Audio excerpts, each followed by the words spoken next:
lo aprendiera mejor. Muy buenas noches, buenas tardes en realidad. No vine preparado, hubiera venido por lo menos con una pollerita, pero se me ocurrió ofrecerme porque hay gente importante a quienes presentar. Entonces, bueno, cada uno ofrece lo que cree que puede dar. Pero en primer lugar quería decir que es muy emocionante escuchar a Diego Rubinstein en este templo de la calle Libertad, el primer templo de la Argentina, que ya cumple 150 años y que no los ha cumplido, al que me ha tocado venir a acompañar duelos y alegrías de familias amigas. Tengo un apellido ambiguo, pero soy católica. Y quería primero pedir perdón, si cabe, por lo sucedido el martes en la Catedral Metropolitana, cuando había un ambiente que claramente no era este, en el que vamos a llevarnos hoy la bendición de los 3 credos más importantes de la tierra. Solo eso, sentí dolor y vergüenza. Antes que nada vamos a llamar a alguien a quien Sergio reconoce como uno de sus maestros, que es el rabino Mogileski. Le pedimos que se acerque. Podemos acompañarse con un aplauso.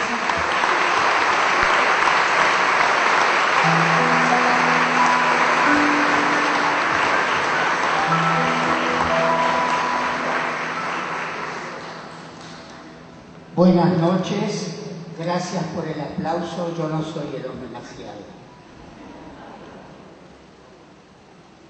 Me siento muy sensibilizado por esta invitación de Sergio para hablar en el comienzo de esto que no es un acto solemne, sino que es verdaderamente algo que tiene que ver con algunos que lo pensaron y que seguramente desde lo alto lo están gozando. Son 2 los motivos. El primero es un rabino que escribe sobre un papa. Y el segundo motivo es que quizás no es casual.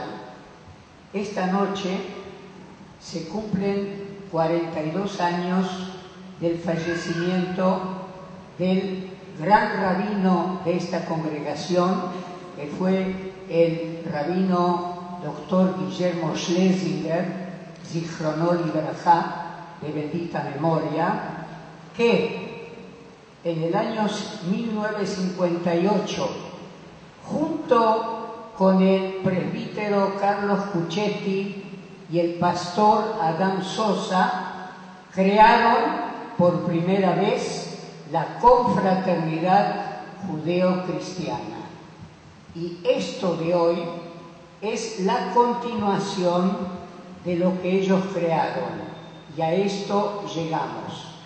Quiero decir que el doctor Schlesinger acuñó una frase muy importante y verdadera. Es mucho lo que nos une. Es poco lo que nos separa, pero toda la vida se trabajó para aquello que nos separa. Yo no voy a ocupar mucho tiempo porque hay mucho para decir y hablar, pero pienso que el libro de Sergio, este libro, va a abrir muchas mentes y nos va a enseñar muchas cosas que eran vedadas por los preconceptos. Muchos tenemos que aprender, judíos de católicos o de cristianos, y muchos los cristianos más de los judíos, lamentablemente, por los preconceptos. Y por último, quisiera agregar, quizás, si me perdonan humildemente, una enseñanza. Nosotros acostumbramos a decir de que rabí o rab significa rabino. Sí, significa rabino en la acepción de la palabra, pero la palabra rab significa mucho, porque se supone que el rabino tiene que saber mucho, no para él, sino para enseñar. Y yo creo que en este libro Sergio muestra que él sabe mucho y lo dice, y lo que dice es porque sabe mucho. Gracias.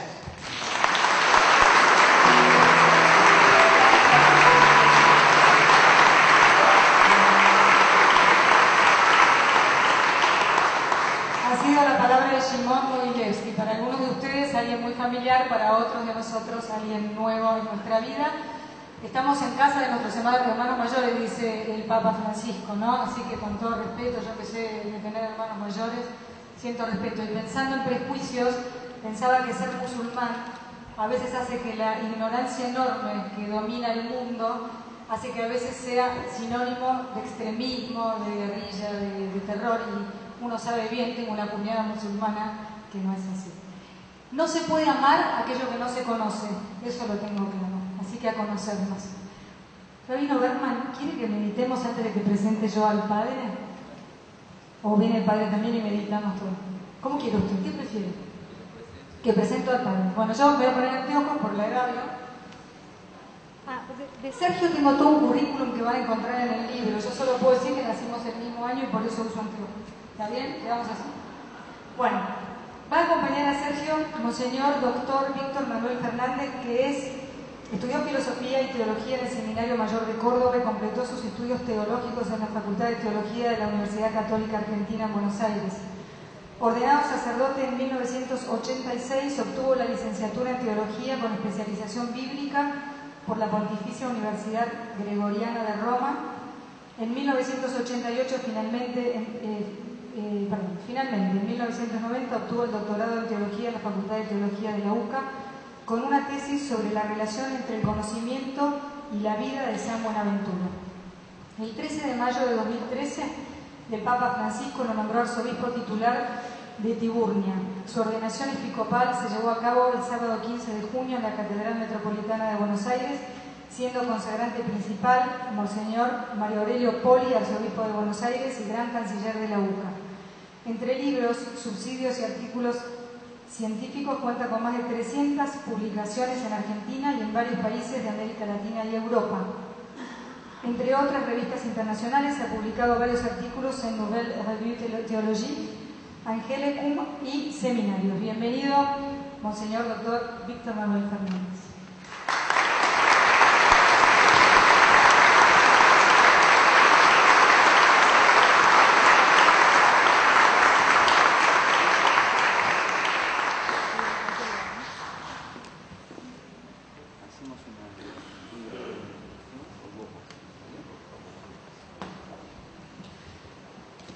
Shalom, salam, la paz.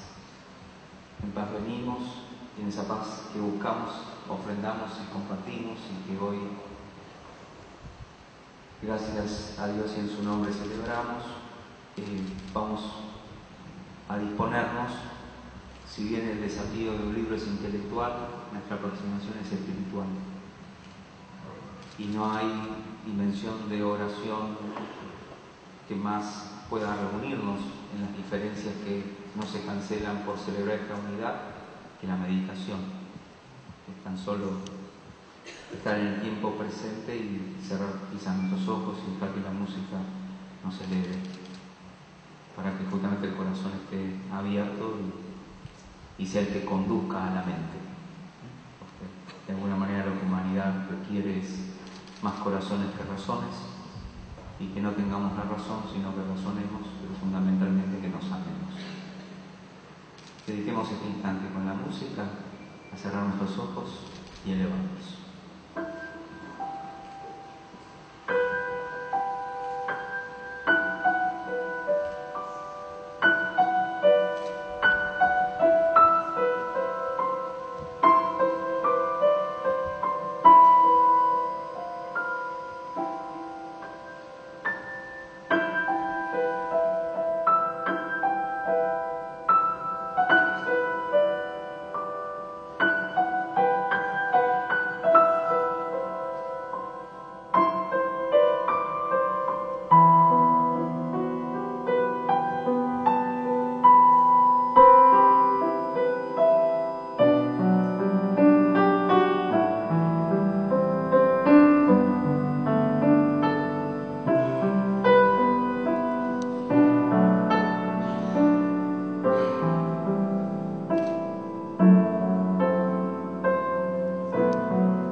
Inhalamos profundamente, tan solo que anida y habita un cuerpo por el que reconocemos el don de la salud, la gracia de la vida, en la conciencia cuando respiramos de que vivimos y que al mismo tiempo transitamos tiempo y espacio.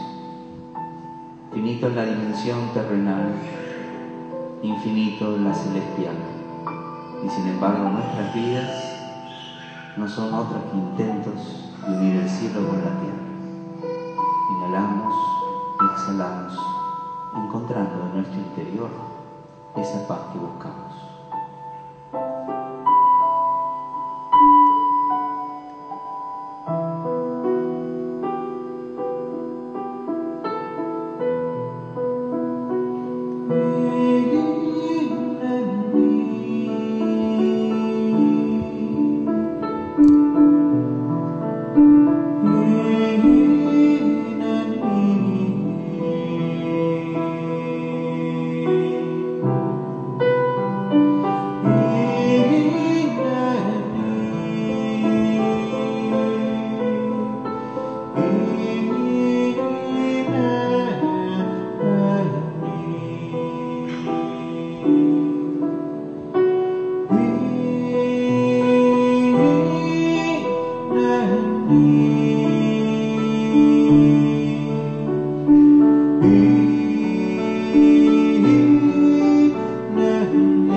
Benditos sean los que vienen a la casa del Señor. Los bendecimos y nos unimos en Él. Con la paz con la que llegamos, podamos enfrentarla y multiplicarla para poder partir en paz y ser cada uno de nosotros instrumentos de su paz.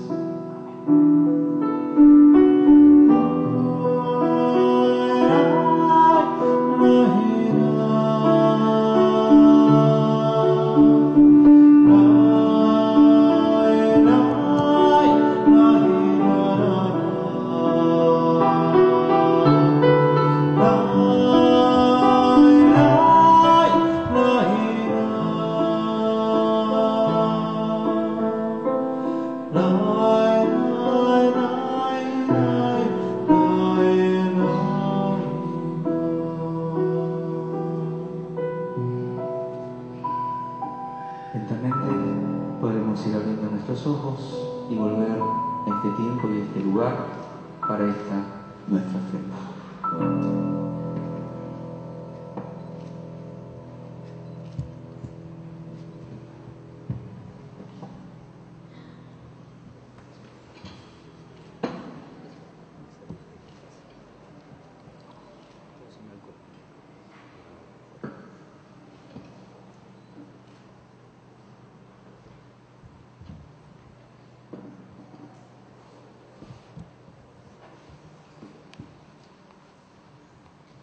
Muy buenas noches a todos.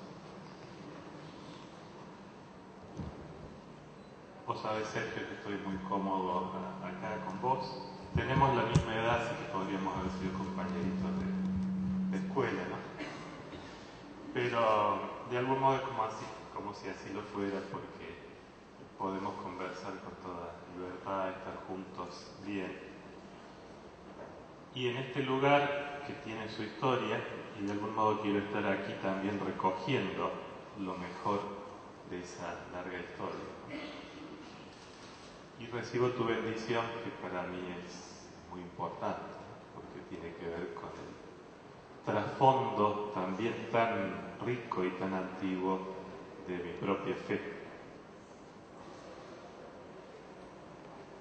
Aunque tenemos la misma edad, se lo ve a él más joven, porque se ve que el matrimonio y los 4 hijos le han sentado muy bien.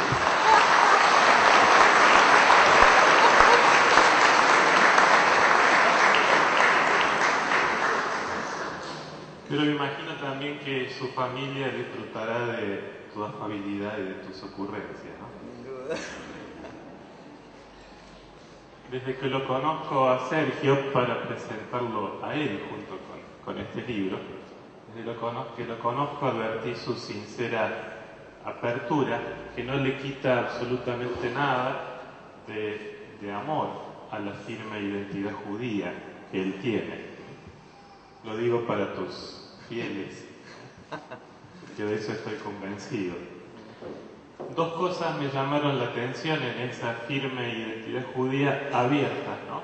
Una de ellas es tu valoración de los estudios bíblicos hechos por cristianos, que los asumís como un aporte para tu propio estudio de la Escritura, ¿no? Otra es una cuestión que tratás también en este libro, que es la de las 2 maneras que tenemos judíos y cristianos de vivir el mesianismo, ambos esperando que el Mesías venga a instaurar su reino, si bien para unos se trata de la primera venida y para otros de la segunda.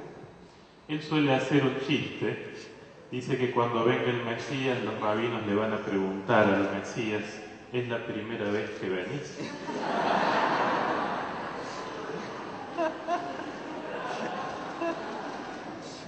Te van a retar después. Pero quiero decir también la otra parte. Los cristianos recogemos la crítica de aquel viejo rabino que decía: si el Mesías ya llegó, miren cómo anda el mundo y díganme en qué se nota. Estas cosas hemos conversado años atrás.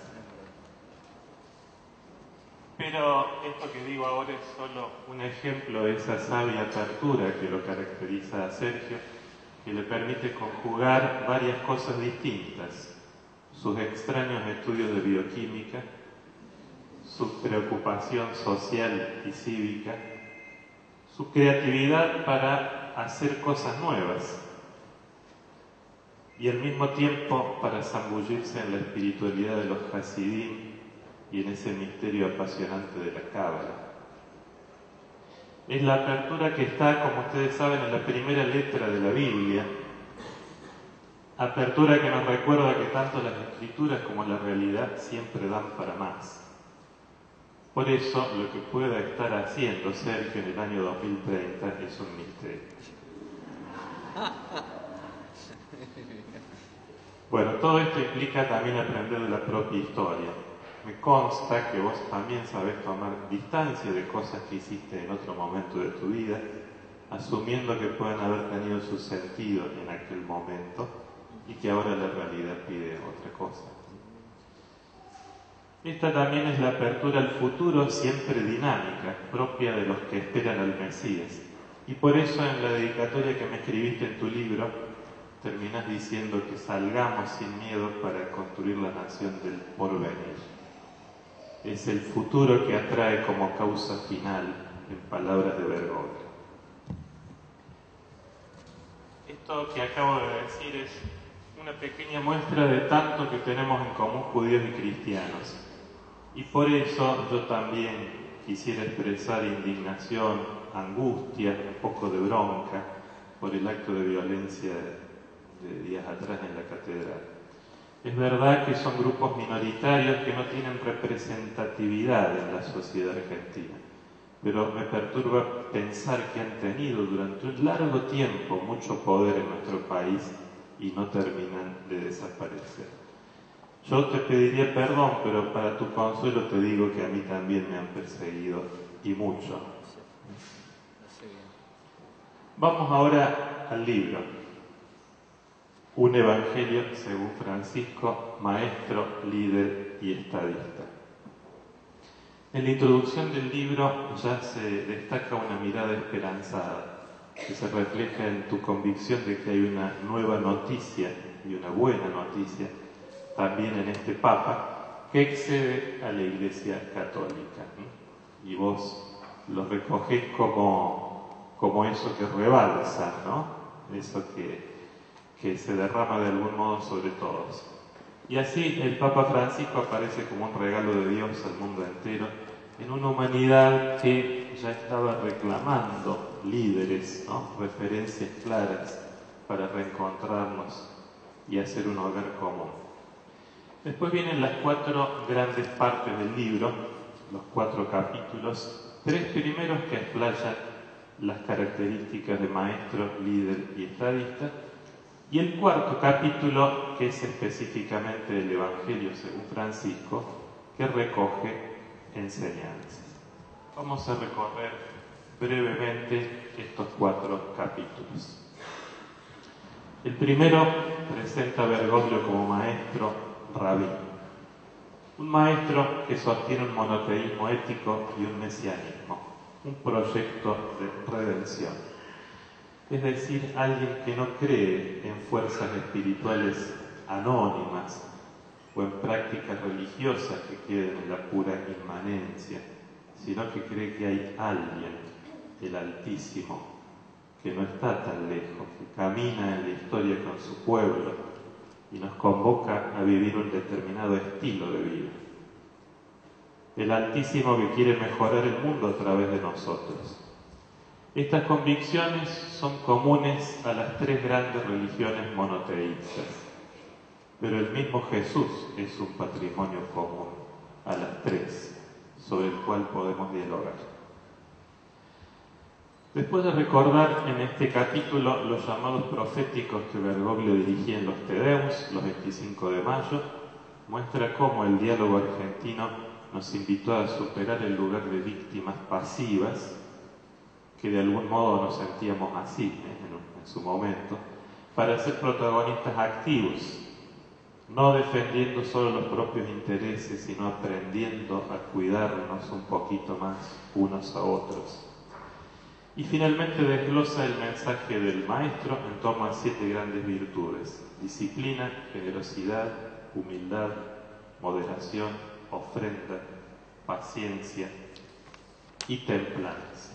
Virtudes que, como todos sabemos, aparecen sobre todo en los gestos de Francisco, más que en las palabras. El segundo capítulo lo presenta como algo más en un segundo círculo concéntrico. Es un maestro que se convierte en líder. Y aquí vos retomás aquella hermosa distinción entre liderazgo transformacional y transaccional, destacando en el Papa una capacidad de escucha y de encuentro que, sin embargo, renuncia a la autoidolatría y renuncia a crear una fascinación propia de la dependencia.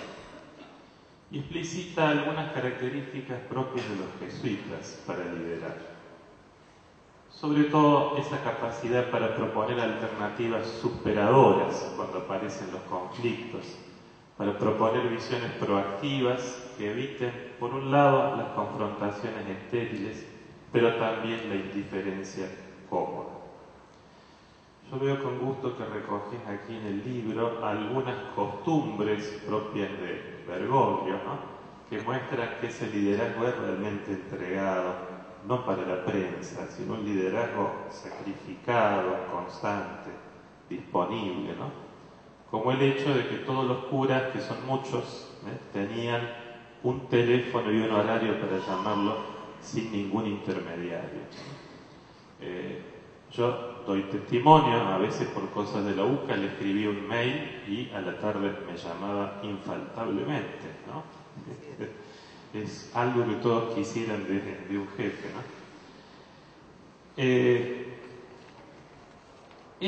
Esta disponibilidad, esta generosidad real, le ha permitido justamente ser una inspiración y un sostén constante. Un sostén constante para los que lo acompañan y que les han permitido recibir su inspiración. Esto implica algo que vos destacás también, esa capacidad del líder de promover a otros, o sea, de lograr que todos a su manera y en su ámbito sean líderes, que cada uno de ustedes, nosotros dos, seamos generadores de novedades históricas. Todos podemos serlo porque todos hemos sido capacitados por Dios para eso. Y me parece muy lindo que hayas destacado algo que nos une a todos más allá de las diferencias religiosas e incluso partidarias, que es la preocupación por el desarrollo cívico de Argentina. Y acá vos distinguís, me parece muy lindo, dos cosas que no siempre están juntas. Esa formación cívica de tipo intelectual, del orden de las ideas, ¿no? Y algo que tiene que acompañar siempre a esta dimensión intelectual, que es la mística, la espiritualidad, ¿no? Porque el problema de esta época que vivimos no es quizás tanto la falta de convicciones, sino la falta de hábitos, de un estilo de vida, de una forma de vivir. Y eso hace que nos sorprenda mucho tanta gente que dice una cosa y cuando tiene poder hace otra, ¿no? Y no dejamos de sorprendernos, pero es propio de nuestra época, esa disociación terrible entre la cabeza y los hábitos, y las reacciones, y las opciones que hacemos de hecho cada día. Eso necesita una espiritualidad, esa fuerza interna que te moviliza, y que te lleva a obrar coherentemente con tus ideas. El tercer capítulo llega a un tercer círculo concéntrico y se enfoca en la figura del estadista. Parte de un hecho que me parece realmente correcto como punto de partida, que es un sínodo que se hizo en el año 2001. Allí Bergoglio, con perfil bajo y figura silenciosa, fue capaz de generar consensos en un lugar y en un momento donde eso parecía difícil. Lo hizo y lo seguirá haciendo, interpretando a los otros, tratando de percibir las megatendencias mundiales, no solo las locales, y siendo un catalizador, ¿no?, que lidera una resistencia moral. En ese contexto ataca con una fuerza que yo creo que va a aparecer cada vez más en escritos de él, ¿no?, eso que él llama la mundanidad espiritual, que es la mundanidad de los que consideran que no son mundanos, la mundanidad de los que creen que son mejores o superiores al resto, esa mundanidad que a él le parece terrible y que muy bien vos remarcas aquí. Cuando hablas de las conversaciones pendientes, me llama la atención una cosa,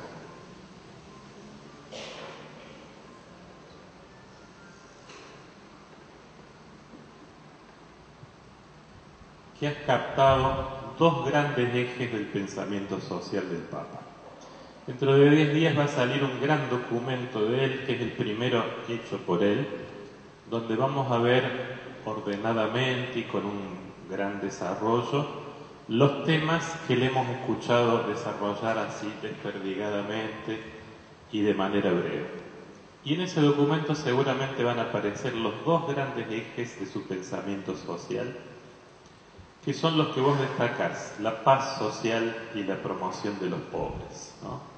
Son los dos grandes ejes en torno a los cuales él desarrolla sus grandes preocupaciones sociales, ¿no? Un mundo unido, con una cultura del encuentro y del diálogo, que es lo único que hace posible salir adelante, ¿no? Y no olvidar que en ese espacio de diálogo hay que incorporar a los que no tienen voz, a los pobres, que tienen que ser incluidos, ¿no?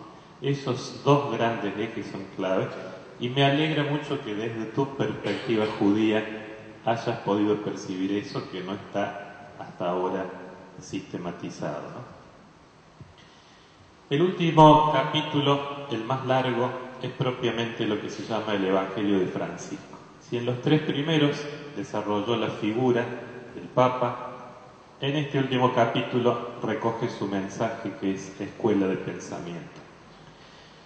Ya en el capítulo anterior indicaste 4 conceptos básicos que aparecen en Aparecida, valga la redundancia, ¿no? Que son la idea de discípulo, la idea de misionero, la idea de comunicar vida a los otros y la idea de pueblo como cultura fecunda. Lo saqué de tu libro. Yo entiendo que la palabra pueblo a un judío le provoque escalofríos, ¿no? Pero quiero decir que el Papa, aunque use ese concepto, indudablemente le da un sentido completamente diferente, ¿no? Lo que él quiere remarcar es que la ciudadanía verdadera no es una mera suma de ciudadanos, ¿no?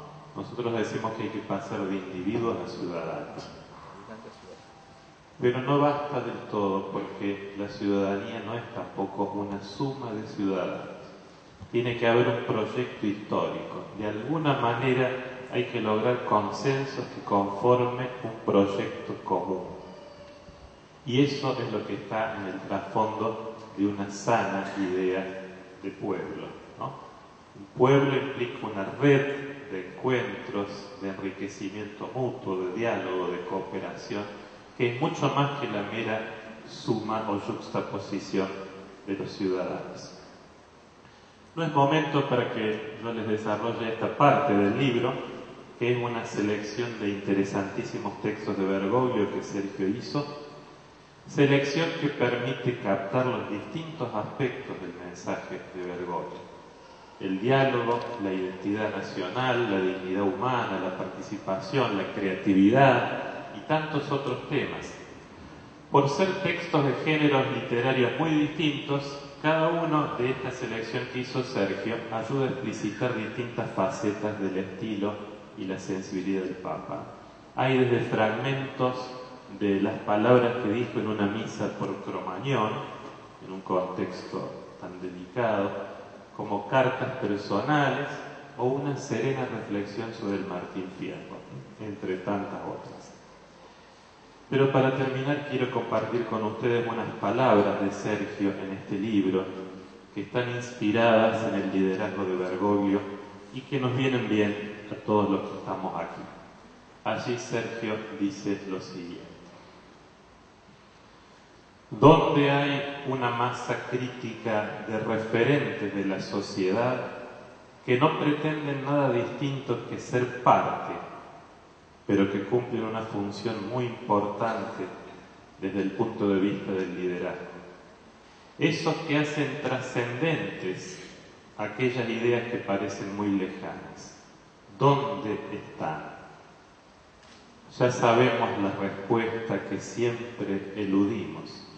Ellos están dormidos dentro de cada uno de nosotros. Muchas gracias.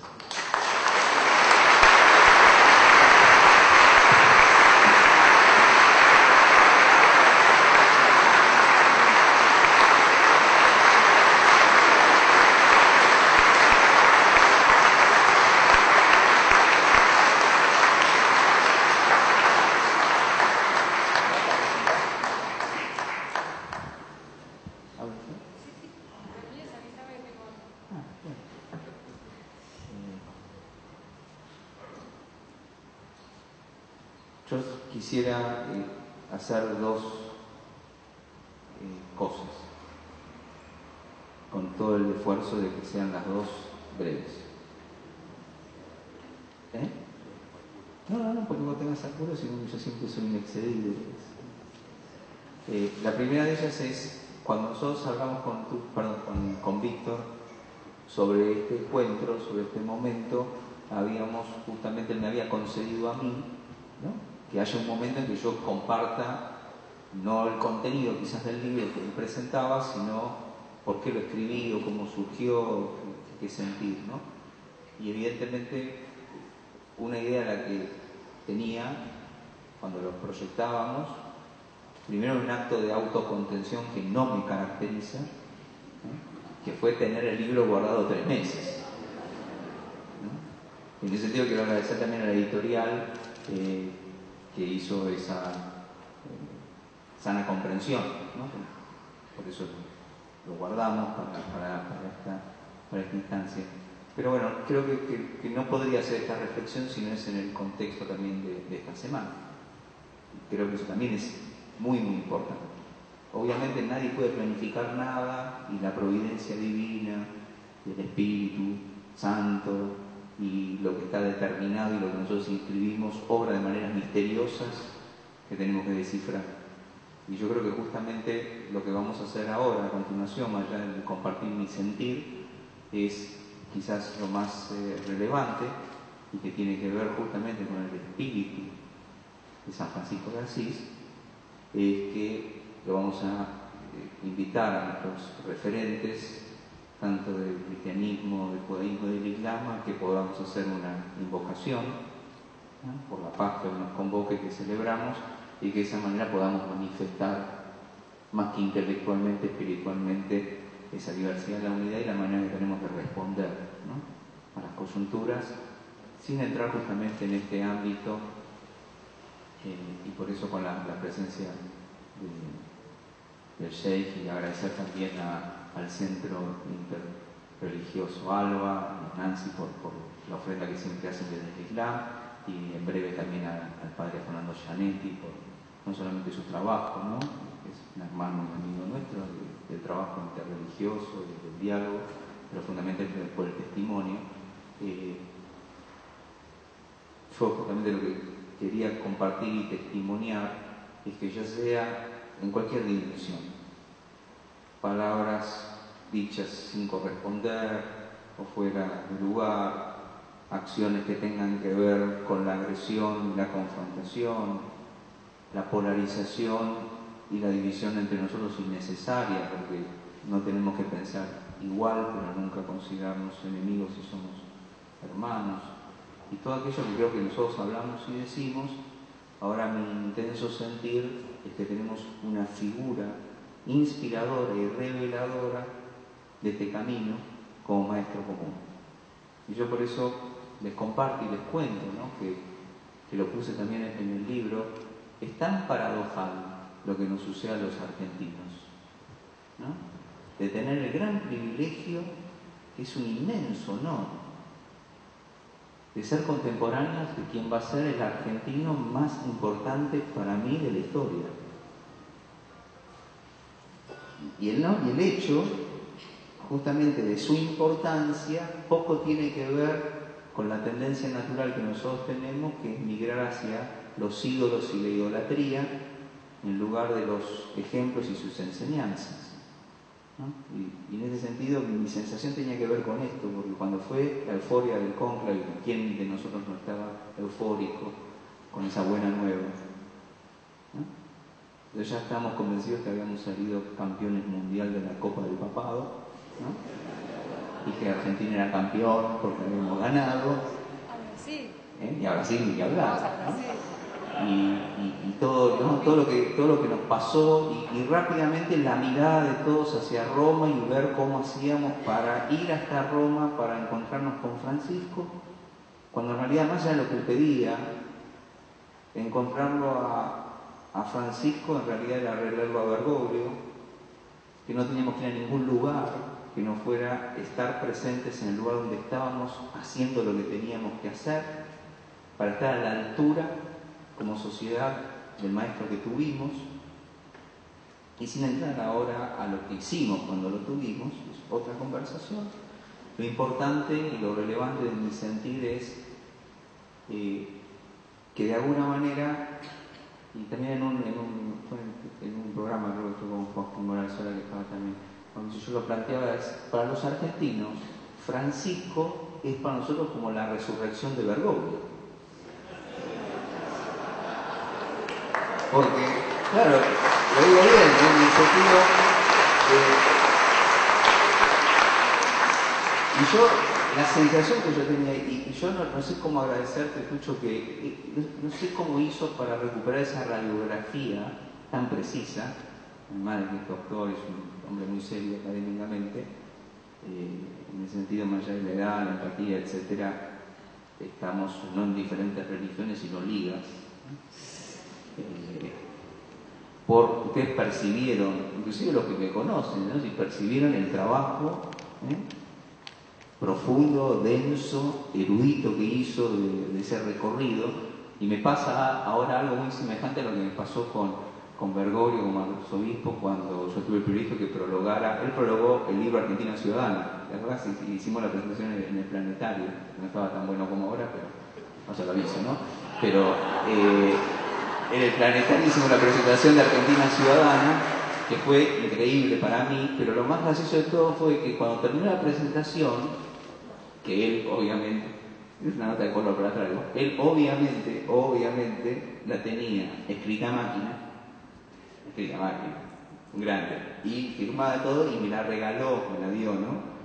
Pero que fundamentalmente era porque yo le había pedido que, como yo hacía una comparación de los textos bíblicos con la Constitución Nacional, no quería herir ninguna sensibilidad, y yo ya tenía asegurado que en la comunidad judía me iban a querer colgar igual, o sea que no lo podía arreglar, pero que con la sensibilidad cristiana no me podía arriesgar. Entonces lo fui a ver, lo fui a ver dentro de mis habituales reuniones, no protocolares o formales, sino esa misma que vos planteabas, que yo lo percibí como una bendición, porque él de alguna manera me había adoptado, no en los términos del vínculo con los rabinos, en el sentido del diálogo interreligioso, sino yo justamente tuve la gran oportunidad, que para mí es una bendición, de haber entrado justo en el nicho de ese número telefónico y de esos encuentros donde me había en alguna dimensión como adoptado, y por eso yo lo llamo mi rabino, en términos de que en esa dimensión no había ninguna actividad ni pública, ni mediática, ni era conocida, sino de poder ir ahí a hablar, que obviamente, como vos me conocés, hablar para no ir a discutir y revelarme, ¿no? Y de alguna manera, como él sabe, bueno, siempre hablaba igual, en el sentido, ¿no? Como buen jesuita, con todo el respeto también a Juan Ignacio, que está aquí como uno de mis maestros, y también de Rafi Brown, el padre Rafi Brown, que fue uno de mis referentes en el diálogo interreligioso. Yo le agradezco al rabino Mogileski, que hizo una mención del año 58 de lo que pasaba acá. Con nosotros los jóvenes, en el sentido de ser los últimos, no por la edad, siempre estamos convencidos que todo empezó cuando llegamos nosotros. Y que ahora nosotros dialogamos y estamos juntos, etcétera, como si fuera un mérito nuestro. Cuando en realidad, para nosotros el mérito es la cosecha del arduo trabajo de siembra en condiciones dificilísimas de quienes estuvieron dispuestos a cruzar la línea, no del otro como enemigo, sino como hermano, y recuperarlo. Y nosotros les debemos no solamente respeto y memoria, que recordarlos, y nunca solo el nombre propio, hacerlo en nombre de las tradiciones, de nuestros maestros, que arriesgaron mucho más de lo que nosotros ahora, te diría, con la gratuidad del don, pero si el don es gratuito, requiere ser reconocido y bendecido. Y nosotros tomamos la gratuidad del don, plin caja, como si fuéramos nosotros. En esa dimensión, como Bergoglio, siendo jesuita, justamente, hablaba pero no venía subtitulado, que una lástima, pero era todo el trabajo que había que hacer, y eran las parábolas o hipérbolas bíblicas, donde si vos desgrababas lo que te decía, en realidad no te dijo nada, pero sí entendí que te dijo todo. Y en esa discusión de incubación que vos lo mencionaste, que fueron 10 años, porque fue el tiempo del diálogo argentino, o sea, cuando en el 2001 colapsa el sistema, religiones y sociedad civil fuimos invitados a una conversación que se interrumpió pero que no se canceló, pero la buena nueva es que se va a recuperar.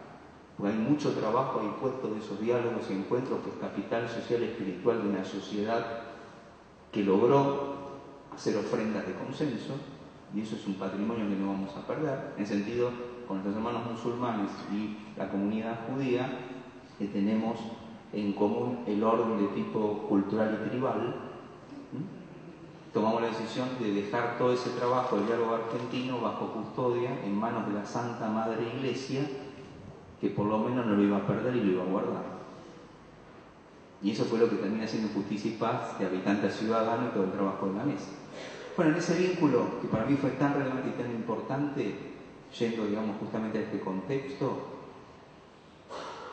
pasa exactamente lo mismo que yo leí en el Nuevo Testamento, en la Nueva Alianza, en el Evangelio, respecto a la vida, pasión, muerte, crucifixión y resurrección de Jesús, que vos lo decías antes, donde nosotros, justamente la diferencia puesta en Cristo, en el Mesías que hay en Él para la concepción cristiana, para nosotros hay una recuperación del Maestro común que compartimos. Y a mí me parecía que justamente la semblanza de todo lo que Bergoglio recorrió con nosotros aquí en Buenos Aires era como el Jesús con sus discípulos, que en el momento en que partió recuperaban la historia. Pero si no hubiera resucitado, hubiera sido uno más que hubiera pasado como maestro. Pero resucitado, la lectura y la interpretación de ese hombre entre nosotros empieza a tener una dimensión de otro orden. Bueno, desde el punto de vista de la unción papal, todos nosotros empezamos a recuperar la memoria que parece que habíamos perdido, que Bergoglio vivía, que estaba entre nosotros, que escribía, que pensaba, que predicaba, que decía, y que lo pudimos recuperar. Ahora, no lo hago con ánimo de crítica, todo lo contrario. Esta es la buena nueva. Como argentinos tenemos ya no doble estándar que nos encanta, sino doble desafío. Recuperar la idiosincrasia argentina de su agenda local, que nos la lega a nosotros como trabajadores y discípulos, y la dimensión universal para el mundo de tener un maestro de esta envergadura, donde ya no solamente para católicos y cristianos, ya no para judíos y musulmanes que veníamos dialogando, sino para otras religiones y los no creyentes, de ser llamados a esta dimensión. Por eso, muy especialmente para mí, y en este sentido también por algo que siempre fue problemático, que ya discutía no solamente con Bergoglio, sino que también Rafi Brown, el padre Brown, también me daba sus sugerencias respecto a los riesgos de meterme en la política partidaria. Rafi Brown fue un muy serio lector del libro Argentina Ciudadana, y él me marcaba la pauta, que es una pauta realmente teológica, que lo del cielo es del cielo y de la tierra es de la tierra. ¿Es así, Rafi, no? Y yo lo que le planteaba era que eso estará muy bien, pero que no mi razón, ni mi raciocinio, sino mi vocación, me hacía involucrarme con el barro de la tierra, que también es del que venimos, ¿no? Y al que había que darle forma, y que yo estaba dispuesto a tomar ese riesgo. Y en ese punto, sin entrar, digamos, en ninguna concepción, en este caso partidaria, pero sí política, desde mi punto de vista, es una deuda espiritual que tenemos reivindicar la política, más allá de cualquier partido. Más allá de que yo también reconozca en el espacio en que yo participo, y que lo agradezco, no solamente a las personas de Novillo, sino a mis compañeros, nadie absolutamente me condicionó a que yo tenga que dejar de ser quien soy. Sin entrar ni hablar ahora a ningún comentario sobre esta semana, se pueden imaginar.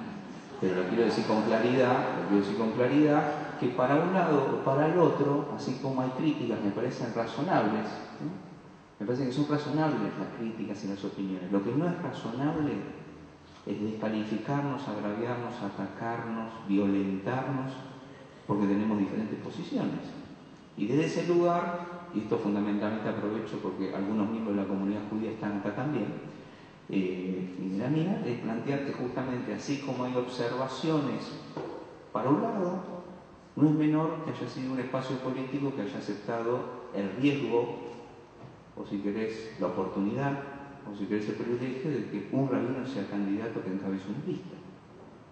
Y eso yo quiero decir, no es mérito mío, es mérito de mis maestros, del trabajo, del vínculo, de la cultura argentina, de esta tierra bendita, de una sociedad madura que a pesar de situaciones puntuales, que no importa de dónde vengan todos, gracias a Dios, las condenamos y le ponemos hoy un límite. Todos nosotros tenemos la gran bendición de este país que celebra la diferencia y permite la integración de lo que cada uno de nosotros somos en función de un fin superador. Que todavía no nos sale del todo bien, no significa que no tenemos con qué. Y por eso vamos a afirmar todo lo que se hizo bien y seguir trabajando por lo que está pendiente. Y para eso necesitamos líderes y maestros. Y ahí tenemos una gran ventaja. Lo que todavía no nos pusimos de acuerdo acá, yo creo que por lo menos tenemos un gran consenso de que ahora vive allá. Es decir, vive en el Vaticano, pero su enseñanza está pendiente en la Argentina. Y nosotros lo único que tenemos que hacer, además de rezar, que es muy importante, es disponernos espiritualmente para hacer el trabajo. Por eso con esto termino, completando tu sólida presentación, que así como Bergoglio cuando hizo la introducción a Argentina Ciudadana en tan solo 2 páginas, yo dije, miren muchachos, el libro por favor cómprenlo. Pero si quieren ir a la síntesis, lean nada más que el prólogo de Bergoglio que alcanza. Y ahora tengo que decir y compartir con ustedes lo mismo respecto a este libro. Yo les diría que con la presentación que Víctor hizo, quédense con el libro. Pero es más que suficiente para entender cuál era el intento. Y por eso mi ofrenda, en este sentido, es para mí, este libro es una ofrenda. Y ahí te contesto tu consigna. Para mí, ¿qué es este libro? Para mí este libro es una ofrenda. Una ofrenda de poder cumplir con algo que no es menor. Y con esto sí termino. Pablo VI. Y el punto de inflexión de lo que significa el Concilio Vaticano II. No importa los años que nos tardó traducirlo del latín a la vida práctica. Pero lo importante es que lo hicimos. El corazón de Juan XXIII, que sigue latiendo. La posibilidad que nosotros tenemos de Juan Pablo II, de bendita memoria, que ahora está como beato por ser proclamado santo. Nosotros los judíos no votamos, pero si pudiéramos deberíamos votar todo que sea santo ya. Porque con lo que él hizo, con lo que Juan Pablo II hizo, nosotros, la verdad, no somos todavía, me parece que todavía no, por ser contemporáneos no somos conscientes de esa revolución. Él cruzó el Trastevere, entró a la sinagoga de Roma, dijo, son como nuestros hermanos mayores en la fe. Cerró 2000 años. Y ya los documentos tenían 40 años. En ese gesto de un grande cerró 2000 años. Pero ¿qué fue lo que nos enseñó? No un gesto. Por eso digo, con Bergoglio, que ahora es Francisco, los gestos no son gestos, son políticas de Estado encriptadas, que hay que poder descifrar. Entonces, con ese gesto que hizo, le propone a los cristianos, a los católicos, que nadie puede ser cristiano auténticamente si no recupera la raíz judía de su cristianismo, que no tiene nada que ver con respetar a los judíos, tiene que ver con... porque respetar a los judíos es el diálogo interreligioso. Pero en cambio, afirmar la propia identidad cristiana recuperando las raíces judías del cristianismo es la manera de cerrar el círculo en uno mismo para ir a buscarlo al otro. Porque lo que no te cierra a vos, no vas a cerrar con otro. No hay paz con otro si no tienes paz vos. No hay paz en otro lugar que no sea la que puedas dar. No hay paz para pedir, hay paz para ofrendar. Y en este sentido, en esa dimensión, ¿qué nos enseñó a los judíos, Juan Pablo II? Que tenemos que recuperar el judaísmo de Jesús. Que si para nosotros, que no vamos a discutirlo ahora, Jesús no es Cristo, Jesús no deja de ser un rabino judío que nos enseñó una mirada revolucionaria del judaísmo. Y ese trabajo todavía los judíos lo tenemos pendiente. Y en esa dimensión yo veo unificada como ofrenda y como testimonio, que lo decía Simón antes, que para mí es un gran privilegio, además de una osadía, y por eso únicamente lo puede hacer un rabino, que llamar a este libro un evangelio según Francisco. Y con esta buena nueva, desde mi perspectiva, regalar mi testimonio, que ahora es de vida, de vocación, y no solamente de construcción, agradeciendo y reconociendo la presencia de todos y cada uno de ustedes. Porque ya esa diversidad, esa unidad que venimos a construir en este ámbito sagrado que es un templo, que es la casa de Dios, como dice Isaías, para todos los pueblos, ya no se da en lo simbólico de las religiones. Se da en la diferencia de los que hoy ya están aquí sentados y en la posibilidad de que venimos en paz a encontrarnos, a sumarnos, a multiplicar el bien, a construir desde el amor, a poder pensar en el otro sin dejar de pensar en mí mismo, pero cancelar el ego, que cuanto más grande es nos hace más pequeños, de recuperar al otro como un instrumento de revelación, de amor, de proximidad, de fraternidad y fundamentalmente salir sin miedo para servir, saber que el único verdadero poder es el del servicio, ir hacia las periferias existenciales para incluir a los que menos tienen y esperan, y fundamentalmente, frente a la pobreza, como vos decías, lo que él dijo con tanta precisión ahora en Río, no podemos ser indiferentes, es intolerable la pobreza. Por eso, con una mente jesuita y con un corazón franciscano, salgamos juntos como hermanos a anunciar esta buena nueva que es el Evangelio según Francisco. Muchas gracias. Vamos ahora a finalizar.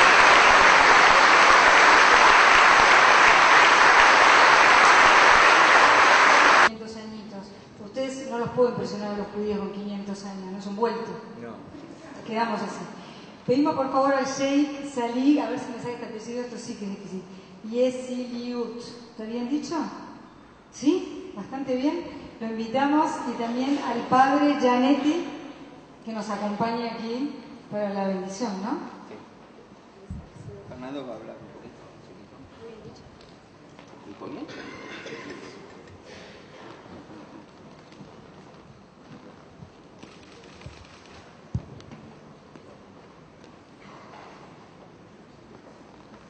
Vos ibas a hablar, así que le toca a vos.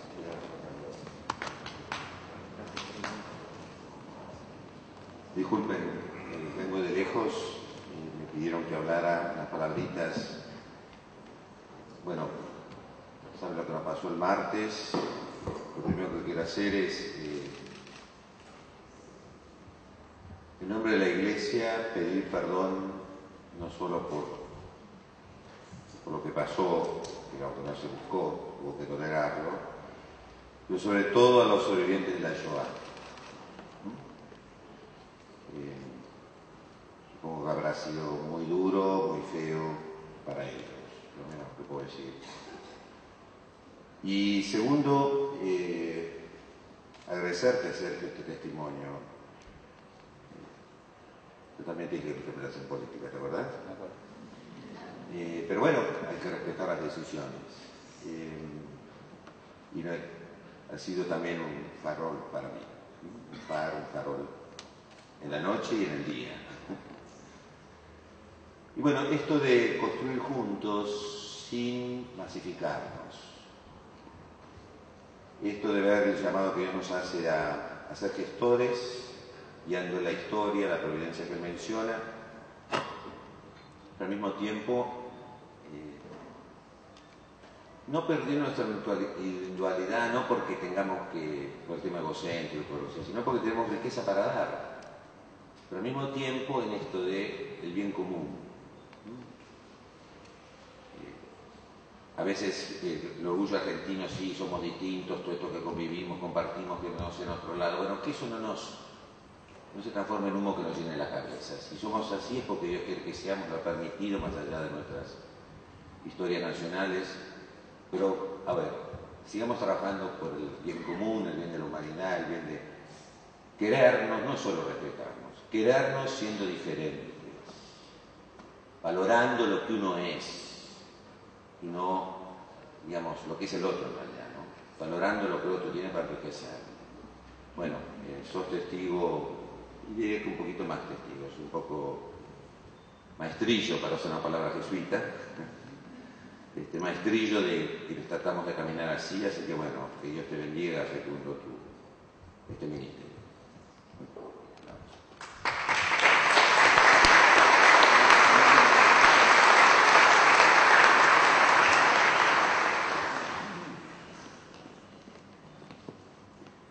Assalamu alaikum.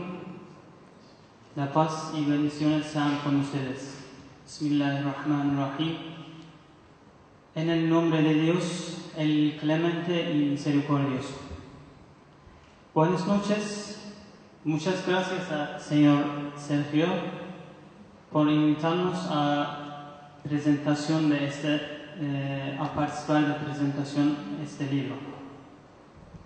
La diversidad religiosa es un signo de la capacidad creadora de Dios y la pluralidad en las formas de adoración de Dios es algo querido por Él.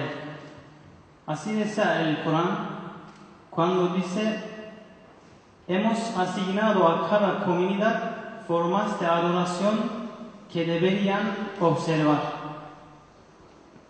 Todas las religiones reveladas son guías de salvación legítima. Eso nos enseña el Corán. La única razón por la cual Dios nos ha creado diferentes es para que nos conozcamos unos a otros, para que nos ayudemos unos a otros, no para que estemos orgullosos de nuestras diferencias de raza, categoría social o religiosidad. Dice el Corán: os hemos creado a partir de un varón y de una hembra, y os hemos hecho pueblos y tribus distintos para que os conozcáis unos a otros.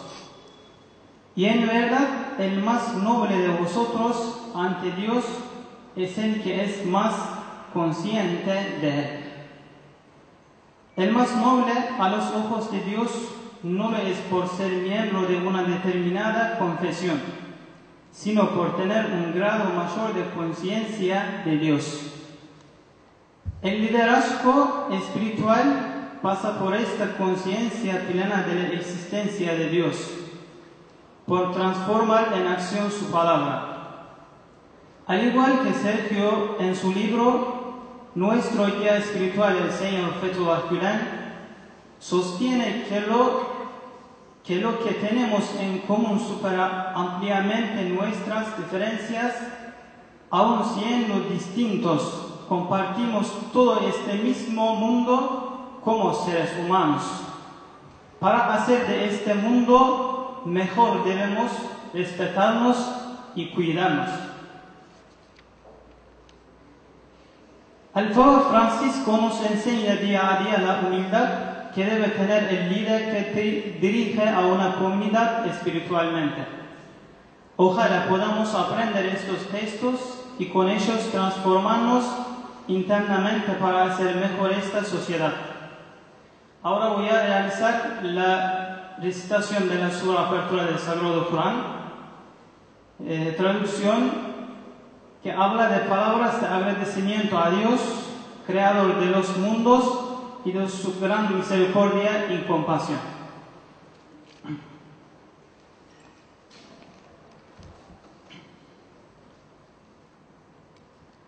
أعوذ بالله من الشيطان الرجيم.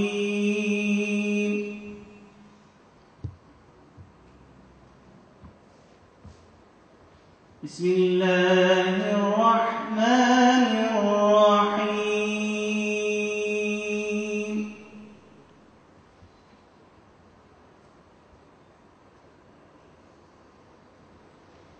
الحمد لله رب العالمين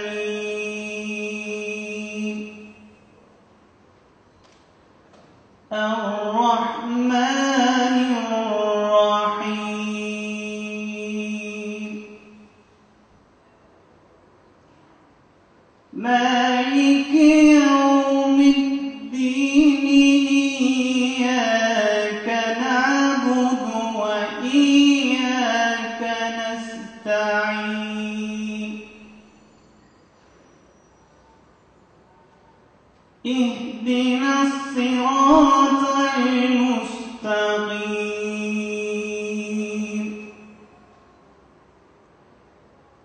صراط الذين أنعمت عليهم غير المغضوب عليهم ولا الضالين.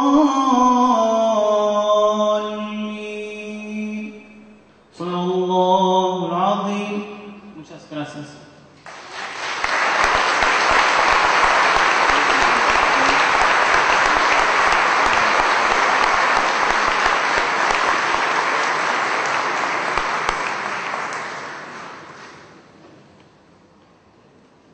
Señor nuestro altísimo, fuente de la vida, te pedimos que soples sobre todos nosotros en este lugar, que derrames tu espíritu, tu Ruaj Santa en cada uno de los aquí presentes.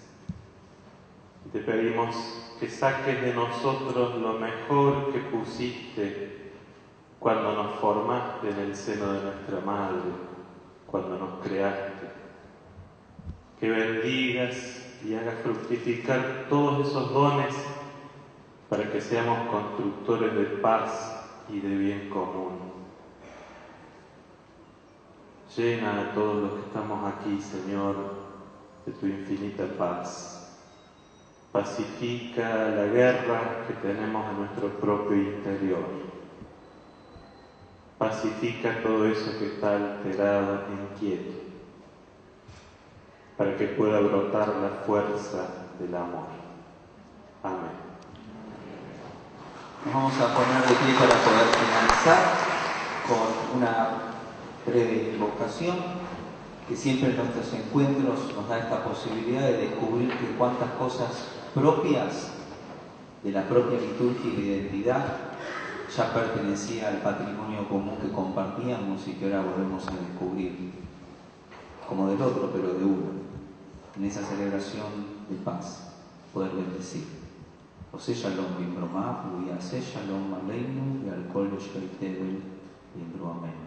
El que hace la paz en las alturas celestiales, haga descender de su paz en nosotros, entre nosotros, para esta hermosa familia que es como comunidad, la República Argentina, y nos sea permitido hoy y siempre decir amén. Nos damos la paz para saludarnos y retirarnos con la paz que vinimos y que hemos elevado en bendición y multiplicado gracias a Dios. No sabes, qué lindo.